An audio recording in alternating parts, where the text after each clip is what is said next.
고맙습니다. 우리 찬양대 무더운 여름쯤에도 최선을 다해 주셔서 정말 고맙습니다.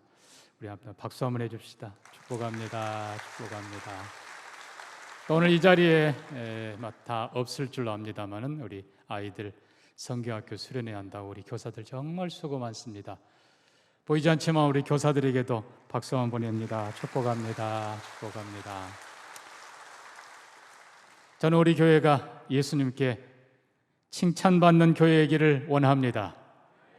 정말 교회다운 교회, 아름다운 교회, 그렇게 되기를 소망합니다. 그러나 안타깝게도 오늘 본문 보면은 예수님이 성전에 가셔서 책망하십니다.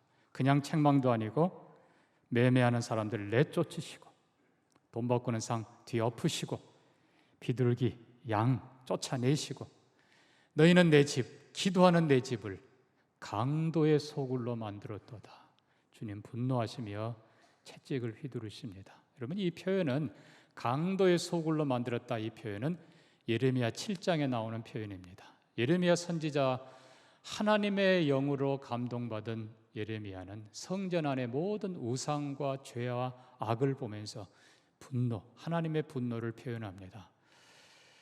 웅장한 성전이 있었고 나름 제사도 있었고 필요한 것 다 있었지만 본질이 변질되고 온갖 악한 것들이 난무하는 예레미야 시대의 성전, 결국 예레미야 선포대로 성전은 여지없이 파괴됩니다. 그 웅장한 솔로몬 성전 파괴되고 성전의 모든 기구들, 그릇들 다 바벨론으로 옮겨가고, 그리고 이스라엘 백성들 수많은 사람들이 사륙을 당하고 바벨론으로 포로로 끌려갑니다. 근데 놀라운 것은 예수님이 지금 책망하시는 이 시대, 예수님의 시대는 여전히 더 악했고, 그리고 이들은 회개하기는커녕 예수님께 더 대적하고 반항하다가 결국은 여러분 아는 대로 AD 70년 로마의 디도 장군에 의해서 돌 하나 돌에 남지 않고 성전이 완전히 파괴됩니다. 그리고 유월절에 모였던 수많은 인파가 사륙당하고, 그리고 이스라엘 백성들은 완전히 흩어집니다. 자그마치 1948년 이스라엘이 독립될 때까지 11,900년을 그들은 떠돌이 생활하면서 비참한 삶을 살았던 것입니다. 사랑하는 성도 여러분, 기억해야 되는 것은 하나님의 집이, 교회가, 성전이 타락하면 그 나라와 민족은 여지없이 하나님의 심판을 받는다는 것입니다. 교회만이 아니라 나라도 마찬가지입니다. 그래서 교회 사가들은 인류 역사의 큰 불행의 사건들 바로 전을 보면 언제나 교회의 범죄 사건이 있었다는 것입니다. 교회가 바로 서는 것이 우리가 사는 길이고 자녀가 사는 길이고 나라를 바로 세우는 길입니다. 주님 보시기에 정말 좋은 교회 되기를 소망합니다. 우리 예수님 12살 때 누가복음 2장 보면 성전에 갔을 때에 굉장히 좋은 기록이 남겨 있습니다. 12살 예수님 성전에 가셨습니다. 유월절 행사가 마치고 예수님의 부모는 고향으로 갈릴리로 내려가는 길에 예수가 없어요. 찾고 찾다가 사흘 만에 성전에 왔는데 깜짝 놀랍니다. 성전에서 12살 어린 아이 예수님이 선생님들과 함께 말씀을 묻고 대답하고 배우면서 아주 즐거운 시간을 갖습니다. 어머니가 안타까워서 얘야 왜 부모를 이렇게 근심시켰느냐. 그때 예수님 뭐라고 합니까? 어머니, 내가 내 아버지 집에 있어야 될 줄 왜 모르셨어요? 예수님은 하나님의 성전을 아버지 집이라고 부르셨습니다. 그리고 선생님들과 기쁘게 말씀을 묻고 배우고 대화로 즐겼습니다. 자그마치 사흘 동안에. 저는 우리 교회가 이렇게 되기를 소망합니다.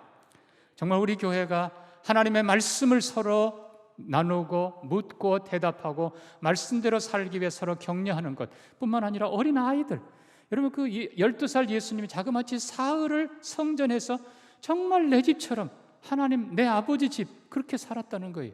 정말 우리 아이들이 교회에서 성경학교 수련회 합니다. 정말 하나님 말씀을 그렇게 기쁘게 배우기를 원합니다. 우리 아이들이 오고 싶은 교회, 우리 아이들이 머물고 싶은 교회, 하나님 말씀이 있고 선생님들의 사랑이 있고 지혜가 있고 은혜가 넘치는 교회 되기를 소망합니다. 근데 놀랍게도 20년 딱 지난 예수님 공생애 시작할 때 성전은 너무나 변해버렸습니다. 변질돼 버렸습니다. 사복음서는 다 기록하고 있습니다. 근데 요한복음은 예수님의 공생의 초기에 이 일을 기록하고 있어요. 어떤 학자들은 같은 사건인데 그냥 요한복음만 앞에다 기록했다 했지만 대부분의 학자들은 두 개의 사건으로 봅니다. 어쨌든 요한복음에서는 예수님의 이 같은 사건, 채찍 만들어 쫓아내고 이거 하시는 사건의 중요한 결정적인 말씀이 이 성전을 헐라 내가 사흘 만에 다시 일으키리라. 이는 성전된 자기 육체를 가리키심이라. 성전의 진정한 주인이 예수 그리스도이시고 성전은 모형이고 그림자라는 것을 선포하십니다. 그리고 언젠가 이 성전이 무너질 것을 선언하신 것이 요한복음 2장입니다. 그런데 마태마가 누가복음은 예수님의 공생의 끝부분에 일이 있는 것을 기록하고 있습니다. 마지막 주간에. 자, 아까 말씀드린 대로 이 사건이 중요한 건 예수님은 성전의 주인이십니다. 예수님은 하나님이십니다. 예수님의 심판, 예수님의 경고, 예수님의 책망을 소홀히 듣는 그들은, 아니 더 대적한 그들은 예레미야 시대 때 성전 파괴되고 바벨론 포로된 것 70년에 불과합니다. 그러나 예수님의 이 명령, 책망 거부한 그들, 여러분 그들은 어떻게 생각했는지 아십니까? 이게 헤롯 성전인데, 헤롯은 로마에서 왕권을 받아온 사람인데 그 헤롯이 지은 성전인데 감히 로마가 이걸 왜 무너뜨려? 그러나 여러분 결국 로마의 디도 장군에 의해서 AD 70년 돌 하나 돌에 남지 않고 완전히 파괴되고 맙니다. 그리고 이스라엘 백성들은 요세푸스의 기록에 의하면은 그때 당시 예루살렘에 110만 명이 모였는데 최소한 80만 명이 살육당했다는 것입니다. 비참하게 죽임당하고 2000년 동안 나라 빼앗기고 서름을 겪었습니다. 우리에게는 그런 비극이 없기를 소망합니다.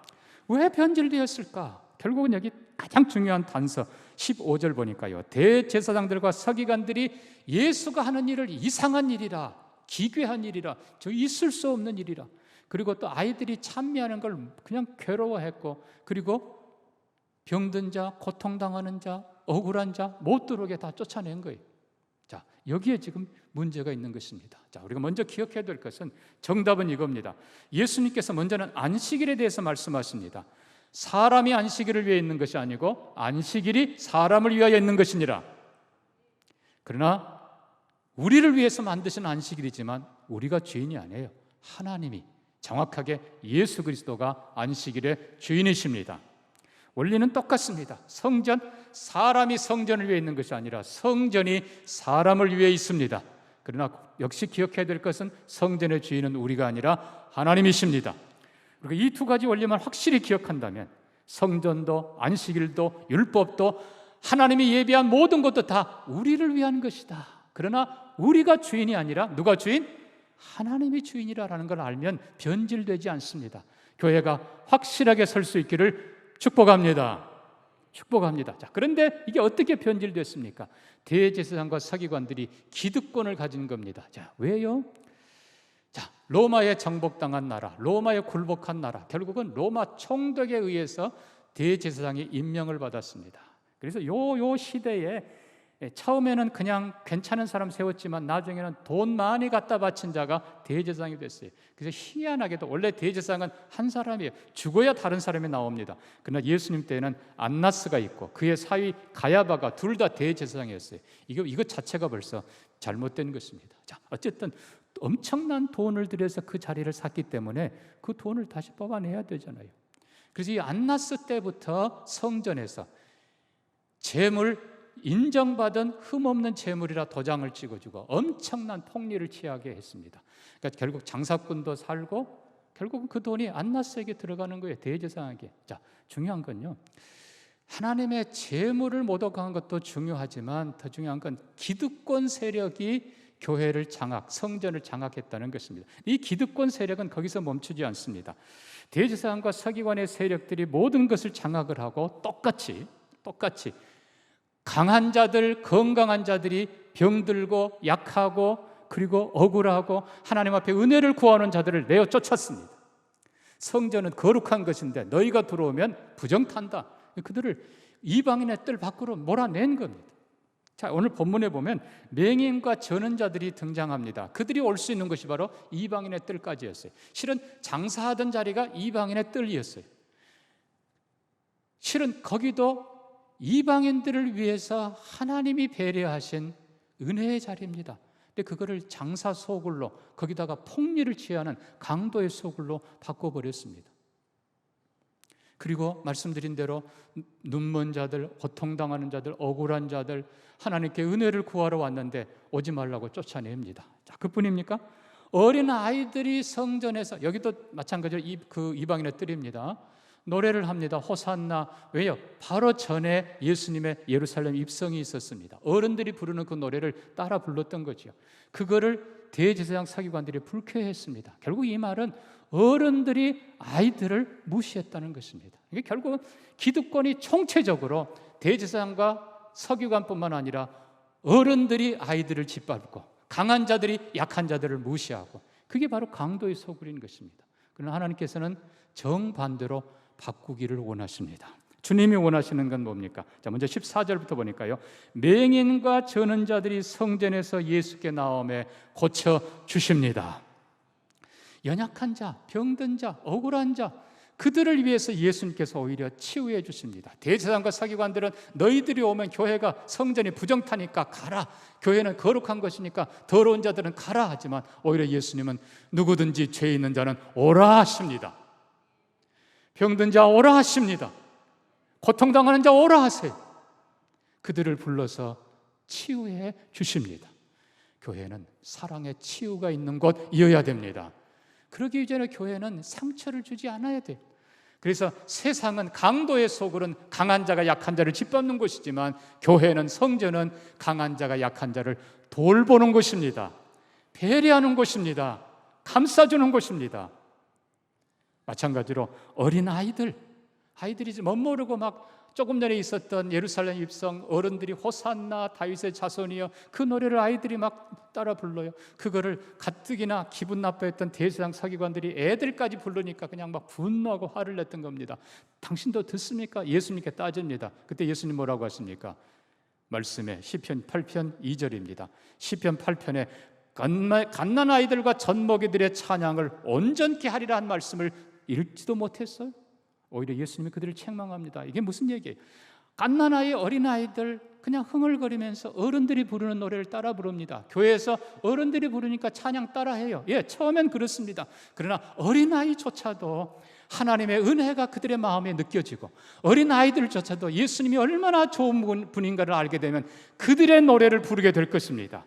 그들이 하나님을 찬양하게 될 것입니다. 이것이 교회입니다. 이것이 성전입니다. 이것이 주님이 원하는 거예요. 또 하나, 우리가 다시 앞으로 돌아가면은 내 집은 만민의 기도하는 집이라. 원래 이 말씀은 이사야 56장의 인용입니다.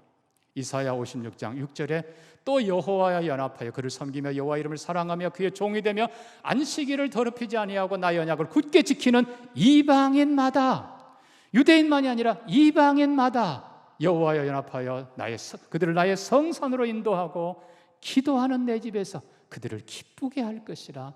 그들의 번제와 희생제물을 내가 기꺼이 받게 되리니 내 집은 만민의 기도하는 집이라 일컬음을 받게 될 것임이라. 이방인들, 유대인들은 이방인은 가라. 하나님은 유대인만은 하나님, 성전 유대인만의 성전, 율법 유대인만의 율법. 그러나 하나님은 아니라, 오히려 유대인들, 이스라엘 사람들은 하나님을 진노하게 만들었고 변질시켰고 욕심을 부렸지만, 오히려 이방인들, 진실하게 하나님을 찾는 이방인들 하나님께 오게 하는 것이 하나님의 뜻입니다. 솔로몬 성전을 건축하고 봉헌기도 드릴 때도 역대하 6장 보면요, 33절에 이방인이 주께 와서 하나님께 기도하거든 주는 계신 것 하늘에서 들으시고 응답하사 땅의 만민으로 하나님을 알고 경외하게 하옵소서. 그게 성전이. 그러니까 하나님의 성전, 하나님의 교회는 누구나 와라. 유대인만이 아니라 이방인도 와라. 건강한 자, 의로운 자만이 아니라 병든 자, 고통당하는 자, 죄인도 오라.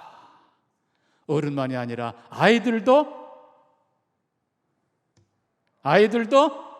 오라. 아멘입니까? 주님이 원하시는 교회예요.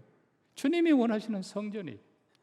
근데 옛적에 대제사장과 서기관들이 그걸 권세라고 짓밟은 것처럼 오늘날도 목회자들이 그냥 짓밟고 성경 제대로 안 가르치고 장로님들이 거만만 떨고, 여러분 마찬가지예요. 권사님들이 권사네 하고, 여러분 그런 교회 하나님께서 떠나십니다.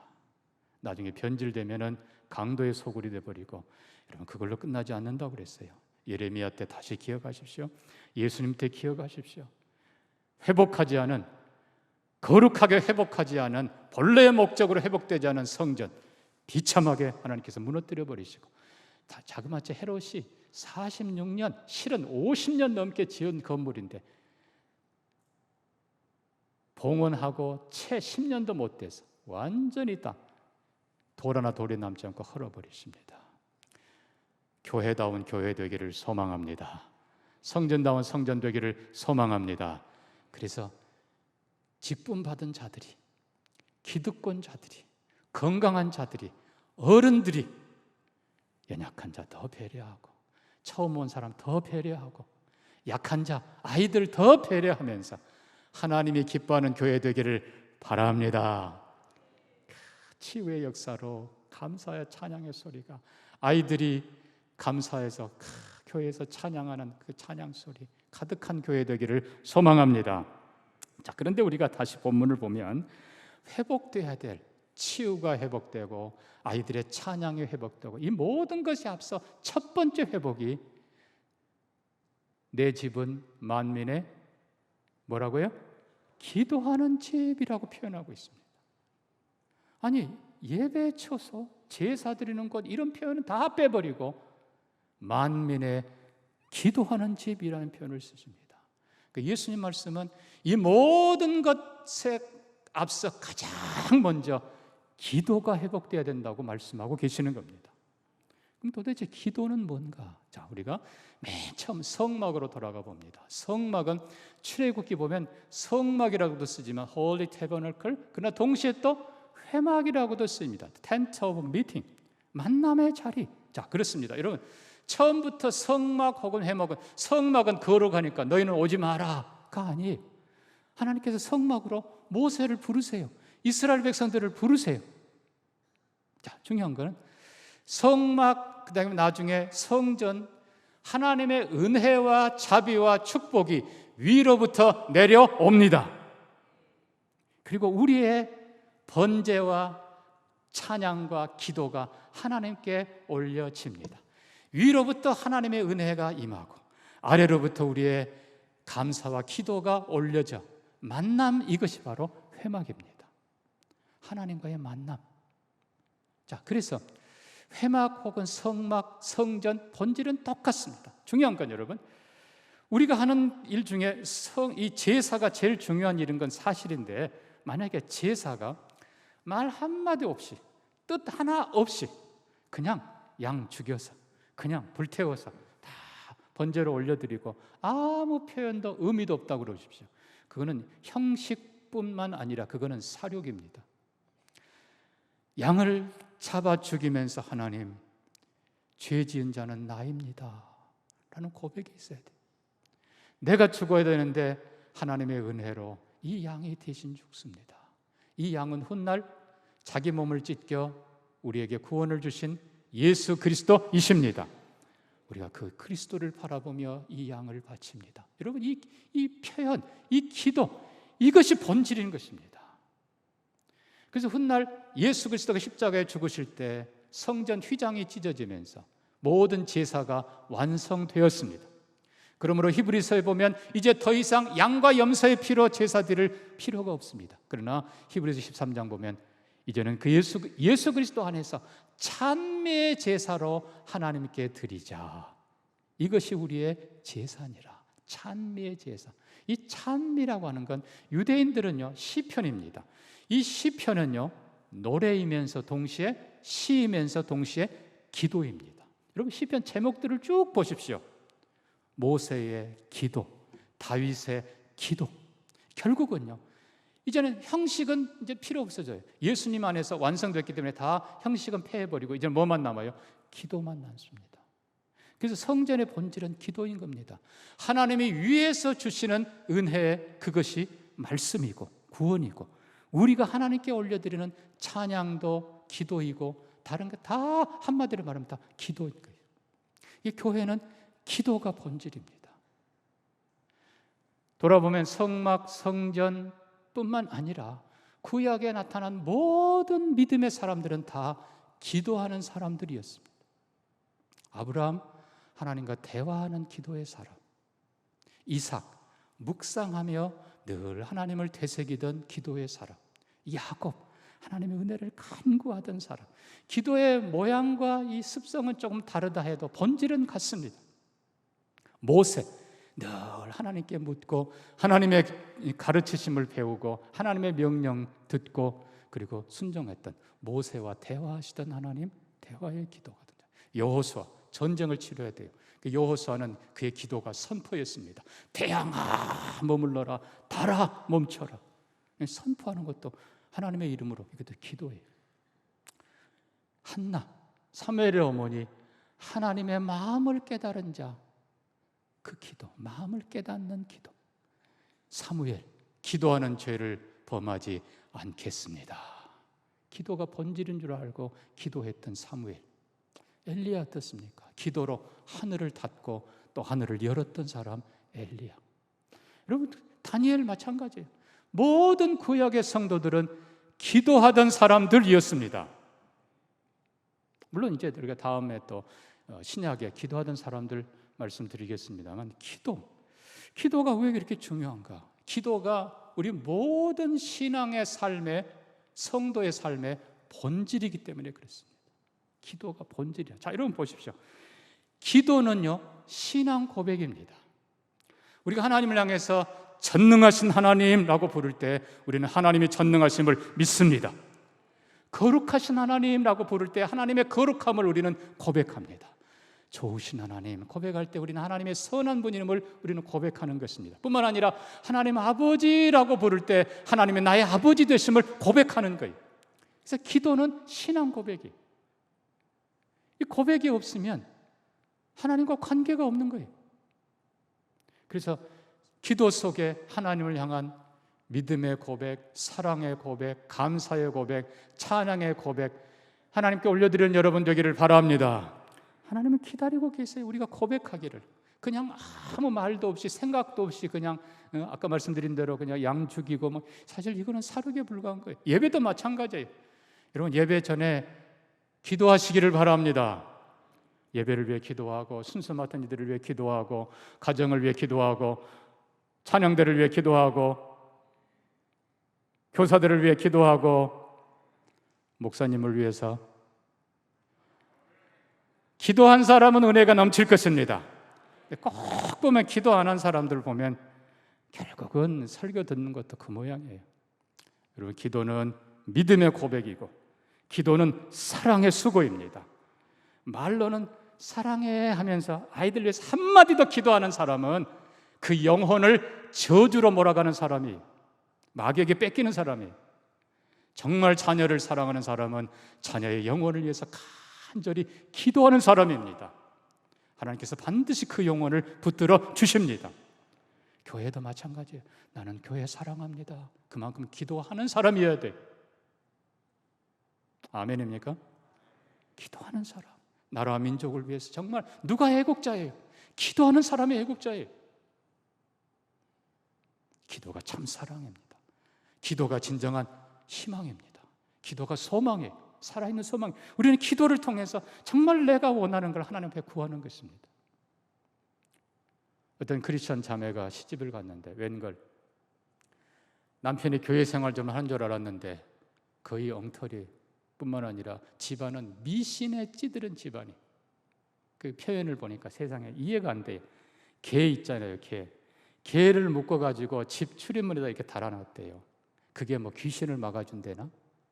그게 썩어가지고 냄새가 나는데도 기어이 또 바꾸고 그런 미신에 쩌든 집안. 이 젊은 크리스찬 여인이 눈물로 하나님 앞에 기도하기 시작합니다. 밥을 지으면서 하나님, 이 밥을 먹는 사람들 그 입으로 하나님을 찬양하게 해 주옵소서.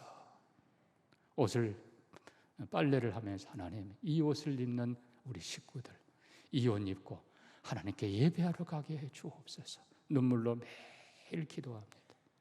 하나님께서 딱 7년 됐을 때 가족 식구 다 그렇게 만들어 주셨습니다. 기도는 우리의 소망이에요. 우리의 미래의 희망이에요. 기도하지 않으면 그대로, 아니 더 점점 악해질 것입니다. 기도할 때 하나님께서 응답해 주십니다. 기도는 거룩한 능력입니다. 기도하고 찬양할 때 성령님이 역사하십니다. 기도하고 봉사할 때 하나님이 은혜 주세요. 기도하지 않으면 인간의 것만 남는 거예요. 아무리 하나님 일한다 해도 인간의 것만 남아요. 그러나 기도할 때 하나님이 은혜 주시고, 기도할 때 새롭게 하시고, 기도할 때 축복하십니다. 그래서 모든 것을 기도는 하나님의 것으로 바꿔주는 거예요. 어떤 분이 기도를 성도의 날개라고 표현했습니다. 여러분, 기도는 성도의 특권입니다. 동시에 성도의 의무입니다. 날개는 그냥 접어두면 무거워요. 두 발로 뛰기에는 오히려 짐에 불과해요. 그러나 날개를 쫙 펼 때 오히려 폭풍우 속에서도 더 높이 날아 하나님의 영광을 드러낼 것입니다. 사랑하는 성도 여러분, 우리 모든 성도들에게는 하나님께서 기도의 특권을 주셨습니다. 기도의 사명을 주셨습니다. 그리고 예수님 선언하십니다. 이사야도 그렇고 예수님 선언하십니다. 내 집은 만민의 기도하는 집이라. 다른 모든 것에 앞서 기도가 회복돼야 치유가 일어나고, 기도가 회복돼야 변화가 일어나고, 기도가 회복돼야 모든 사역이 생명이 있고 은혜가 있고 열매가 맺힐 것입니다. 다른 말로 기도 안 하는 것은 하나님 안 믿는 거예요. 기도 안 하는 것은 사랑 안 하는 거예요. 기도 안 하는 것은 미래 없는 거예요. 기도 안 하는 것은 인간의 것만 남습니다. 결국은 썩은 냄새만 날 것입니다. 기도를 통해 오늘도 하나님께서 거룩하게 바꿔 주십니다. 우리 교회 기도가 먼저 회복되기를 소망합니다. 그래서 언제나 기도를 통해서 오늘도 하나님께서는 우리를 거룩하게 하시고, 가정을 거룩하게 하시고, 교회를 거룩하게 하시고 하나님의 영광을 보여주실 것입니다. 기도하는 장로님들 되기를 소망합니다. 기도하는 권사님들 되기를 부탁합니다. 기도하는 찬양대 되기를 축복합니다. 기도하는 교사들 되기를 바랍니다. 기도하는 부모 되기를 바랍니다. 그곳에 하나님의 은혜의 역사가 펼쳐질 것을 믿습니다. 우리 같이 한번 기도합니다. 하나님, 기도가 회복되게 주옵소서. 결국 성전은 만민이 기도하는 집인데, 교회는 하나님께서 누구든지 와서 기도하라고 했는데, 기도하는 자에게 하나님께서 믿음 더하시고, 기도하는 자에게 진짜 사랑을 주시고, 기도하는 자에게 거룩한 능력을 주실 텐데, 주님, 내 기도가 회복되게 하여 주시옵소서. 우리 같이 한번 기도합니다.